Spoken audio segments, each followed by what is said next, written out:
Assalamualaikum warahmatullahi wabarakatuh. Perkenalkan, nama saya Dusipa, NPM 2019-21500059 dari kelas R6A Pendidikan Bahasa Indonesia. Saya di sini akan menjelaskan ada 4 materi, yaitu yang pertama pengertian akhlak beserta keutamaannya, yang kedua adab atau etika belajar dalam Islam, yang ketiga etika beragama, berbangsa dan bernegara dalam Islam, yang terakhir pengertian musyawarah dan etika berdemokrasi dalam Islam. Yang pertama, pengertian akhlak dari keutamaannya. Menurut Kamus Besar Bahasa Indonesia, akhlak diartikan dengan sangat sederhana, yaitu budi pekerti atau kelakuan. Budi pekerti disinonimkan dengan kata tingkah laku, perangai, dan watak. Dari sini dapat dikatakan bahwa akhlak adalah segala perilaku, tindakan, dan sikap, baik yang berbentuk ucapan maupun perbuatan yang dilakukan oleh manusia. Dalam bahasa Arab, kata akhlak adalah bentuk jamak dari kata khuluq yang berakar dari kata kerja khalaqa yang berarti menciptakan. Kata khuluq ini diartikan dengan sikap, tindakan, dan kelakuan. Menurut Imam Al-Ghazali, Ihya Ulumuddin jilid 3 halaman 52 mengatakan bahwa akhlak adalah suatu sifat yang tertanam dengan kokoh di dalam jiwa manusia yang menjadi sumber lahirnya perbuatan-perbuatan, tindakan-tindakan dengan gampang dan mudah tanpa membutuhkan pemikiran dan mempertimbangkan. Jika keadaan itu menjadi sumber lahirnya perbuatan-perbuatan yang terpuji dan indah, baik menurut akal maupun hukum, maka disebut akhlak yang baik, yaitu khuluq hasan.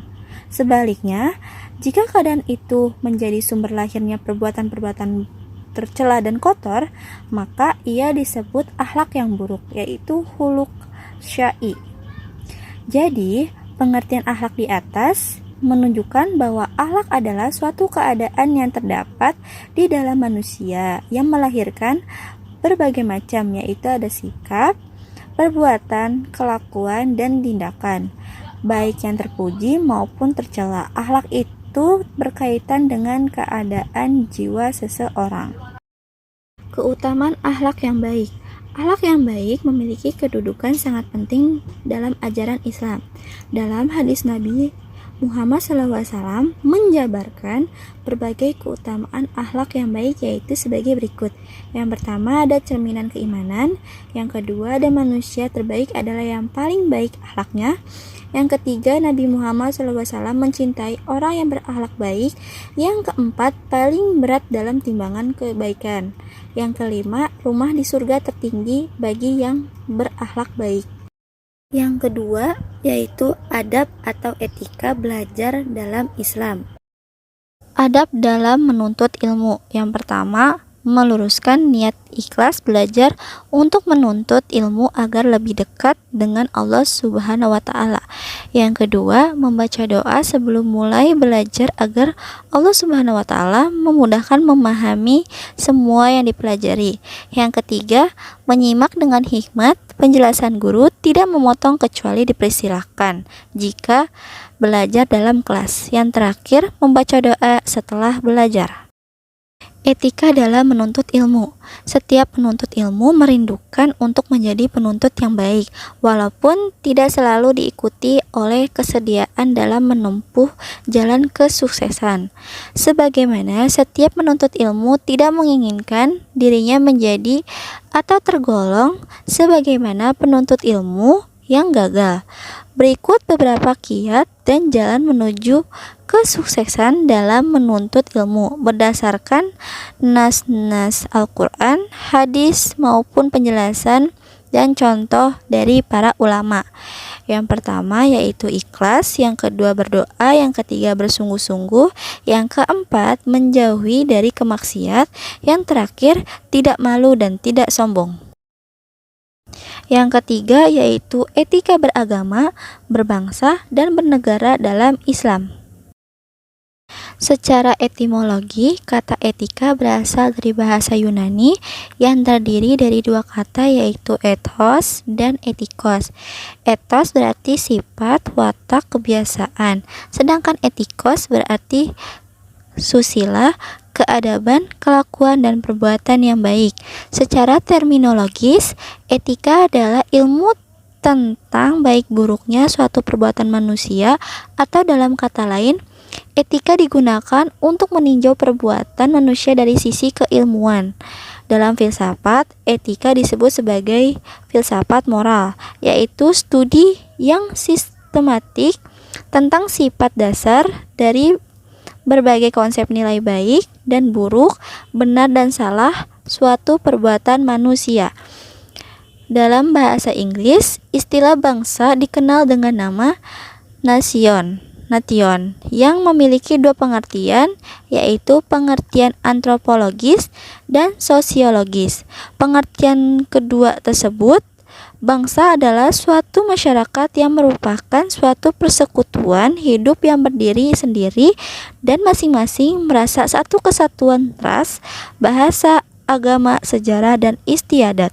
Yang terakhir, istilah negara atau state berasal dari bahasa Latin yaitu status atau statum, yang berarti menempatkan dalam keadaan berdiri. Kata status sendiri dalam bahasa Latin yaitu klasik, berarti sesuatu memiliki sifat-sifat tegak dan tetap. Yang keempat, ada pengertian musyawarah dan etika berdemokrasi dalam Islam. Pengertian musyawarah. Musyawarah berasal dari kata syawara, yaitu berasal dari bahasa Arab yang berarti berunding, urun rembuk, atau mengatakan dan mengajukan sesuatu. Istilah-istilah lain dalam tata negara Indonesia dan kehidupan modern tentang musyawarah dikenal dengan sebutan syura, rembuk desa, kerapatan nagari, bahkan demokrasi. Dalam Islam, musyawarah adalah suatu amalan yang mulia dan yang paling terpenting, sehingga peserta musyawarah senantiasa memperhatikan etika dan sikap bermusyawarah yang sangat bijaksana, lapangan, atau objek musyawarah dalam hal kehidupan manusia. Demokrasi dalam pandangan Islam. Hukum demokrasi dalam Islam. Demokrasi digunakan untuk mencapai kemajuan kemaslahatan bersama berkaitan dengan sistem kepemerintahan dalam bernegara. Islam memperjuangkan kesetaraan. Kaidah-kaidah kepemerintahan dalam Islam menekankan prinsip kesetaraan.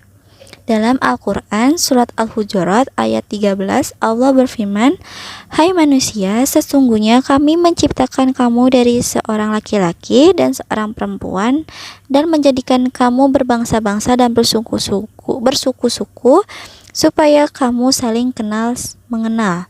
Sesungguhnya orang yang paling mulia di antara kamu di sisi Allah ialah orang yang paling takwa di antara kamu. Sesungguhnya Allah Maha Mengetahui lagi Maha Mengenal." Dari ayat tersebut dapat dijelaskan bahwa kaidah demokrasi dalam Islam yang pertama adalah kesetaraan, dan yang kedua yaitu permusyawarah. Prinsip musyawarah ini diperkuat dengan sunnah Nabi Muhammad SAW. Rasulullah bermusyawarah dengan para sahabat dalam suatu perkara yang tidak disebutkan dalam Al-Quran, dan yang Nabi sendiri tidak mendapat perintah langsung dari Allah. Maka hak para sahabat itu untuk memberi pendapat dan usulan di luar hal yang Nabi sendiri telah pasti akan melakukannya.